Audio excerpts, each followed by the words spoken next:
This is my YouTube channel and I'm here to provide some study videos. So let's start. Hello, in today's session I'm going to teach you about Gauss law. In previous session I have completed about electric field and electric flux. Gauss law is a topic which connect electric field with electric flux. Basically, Gauss law is a method to calculate electric field for any enclosed charge. So what is Gauss law? The statement of the Gauss law is the flux of the net electric field through a closed surface equals the net charge enclosed by the surface divided by epsilon naught. Basically Gauss law किसी भी charge के लिए हमें electric flux निकाल कर देता है किसी भी पॉइंट पर. For example, if I have Q charge and I want to calculate electric flux by the surface, then electric flux is always equal to total charge inside the circle or sphere divided by epsilon naught, and epsilon naught is permittivity.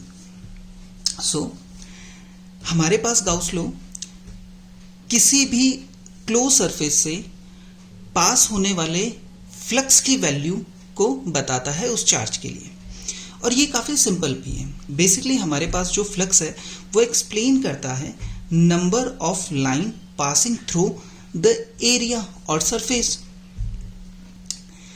तो जब हम किसी charge को पूरी तरीके से close कर देते हैं तो इससे निकलने वाली सारी रेज और इलेक्ट्रिक फील्ड लाइंस ऑलवेज इस सरफेस से ही पास होगी, और किसी भी चार्ज से निकलने वाली टोटल इलेक्ट्रिक फील्ड लाइंस हमेशा कांस्टेंट होती है. तो बेसिकली हमारे पास ये फ्लक्स एक किसी भी क्लोज सरफेस के लिए हमेशा कांस्टेंट हो जाता है, और वो हमारे पास होता है QT अपॉन एप्सिलॉन नॉट. चलो इसको दोबारा मैं एक्सप्लेन करता हूँ. मान लो मेरे पास कुछ चार्जेस है Q1, Q2 एंड -Q3, और मैं कुछ अलग अलग सरफेसेस ले लेता हूं 1, 2 एंड 3. अगर हम यहां 3 बल्ब लगाते हैं, एक अलग वोल्ट का, एक अलग वोल्ट का एंड तीसरा अलग वोल्ट का, तो उसमें से निकलने वाली टोटल रेज ऑलवेज कांस्टेंट.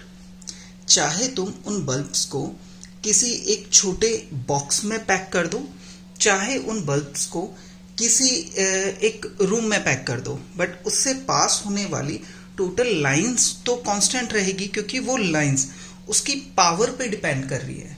मतलब यहाँ वो इलेक्ट्रिक फ्लक्स की वैल्यू उस चार्ज पे डिपेंड कर रही है, ना कि शेप पर जिससे वो पास हो रहा है, क्योंकि हम टोटल इलेक्ट्रिक फ्लक्स की बात कर रहे हैं और सारे चार्ज एनक्लोज्ड होने चाहिए, ये इसकी कंडीशन है. तो यहां अगर मैं फ्लक्स की बात करता हूं तो फ्लक्स हमारे पास आ जाएगा total charge Q1 plus Q2 minus Q3 and divide by permittivity, जो भी हमारे पास यहां मीडियम है. अगर मैं वैक्यूम की बात करता हूं तो यहां एप्सिलॉन नॉट आएगा. अब चाहे मैं फ्लक्स 1 से ले लूं, चाहे मैं फ्लक्स 2 से लूं या मैं 3 से लूं, फ्लक्स की वैल्यू हमेशा कांस्टेंट होगी.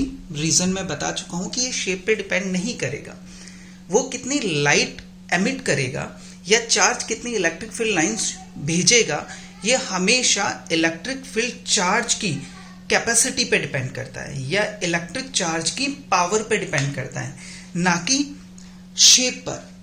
तो इलेक्ट्रिक फ्लक्स की वैल्यू हमेशा कांस्टेंट होती है. चलो हम इसे प्रूव करते हैं. ये इलेक्ट्रिक फ्लक्स एक इम्पॉर्टेंट टॉपिक है इलेक्ट्रोस्टैटिक का. इसकी हेल्प से हम काफ़ी सारी चीज़ों पर इलेक्ट्रिक फील्ड की कैलकुलेशंस करेंगे. Proof of Gauss law. अब हम एक Q चार्ज कंसीडर करते हैं और एक शेप लेते हैं या फिर इस चार्ज को एनक्लोज करते हैं किसी भी एक एरिया और सरफेस से, और इस पॉइंट पर हम कैलकुलेट करते हैं इलेक्ट्रिक फील्ड और flux due to this small area. The direction of this area is ds in this direction, and electric field हमें पता है किसी भी चार्ज के डायरेक्शन के साथ ही होता है। And angle between ds and dE is theta. So हमारे पास अगर मैं इस पॉइंट पर इलेक्ट्रिक फील्ड कैलकुलेट करता हूं तो हमारे पास यहां इलेक्ट्रिक फील्ड होता है dE। Total charge Q, KQ, total charge Q upon 4 pi epsilon not and 1 upon distance between Q and this point. Q upon 4 pi epsilon naught 1 upon r square and r cap. तो DE हमारे पास यहाँ हो गया KQ upon r square direction r cap। अगर मैं यहाँ flux calculate करूँ तो फ्लक्स मेरे पास हो जाता है d phi E dot ds। Electric field is Q upon 4 pi epsilon naught 1 upon r square and ds. Dot vector between E and ds. So d phi is Q upon 4 pi epsilon naught r square ds and dot की जगह मैं cos theta use करता हूं। d phi equals to Q upon 4 pi epsilon not and ds cos theta upon r square. And 11th के course के according हमने पढ़ा है कि ds cos theta upon r square हमारे पास सॉलिड एंगल होता है। Solid angle. Now we calculate total flux. So total flux is phi integration of Q upon 4 pi epsilon naught into ds cos theta upon r square। ds cos theta upon r square is a solid angle, so we can consider d theta और d ohm। Solid angle के लिए हम d ohm consider करते हैं। सो phi is Q upon 4 pi epsilon not. Constant होने की वजह से मैं इंटीग्रेशन के बाहर निकाल दूंगा और यहां रह जाएगा d ohm। और टोटल सॉलिड एंगल हमें पता है 4 पाई के बराबर होता है। Total solid angle equals to 4 pi.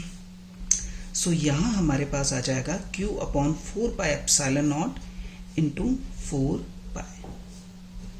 4 pi एक दूसरे को कैंसिल कर देंगे और total flux for an enclosed area is Q upon epsilon naught, total charge and epsilon naught। यही है गाउस लॉ का प्रूफ। अब गाउस लॉ बेसिकली हमारे पास इलेक्ट्रिक फील्ड कैलकुलेट करने के काम आता है किसी भी सिमेट्री के लिए।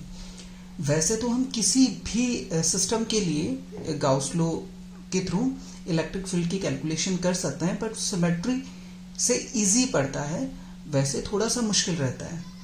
तो इससे रिलेटेड कुछ इंपॉर्टेंट पॉइंट्स के बारे में हम डिस्कस कर लेते हैं।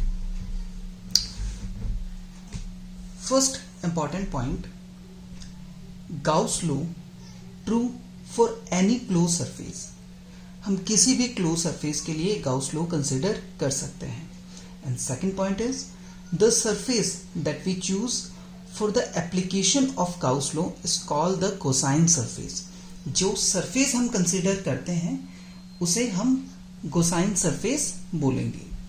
Third topic, Gauss law work only for continuous charge distribution, not for discrete charge distribution. इस चीज का हमें ध्यान रखना है। गाउस लॉ हमेशा कॉन्टिन्यूस चार्ज डिस्ट्रीब्यूशन पर ही वर्क करेगा.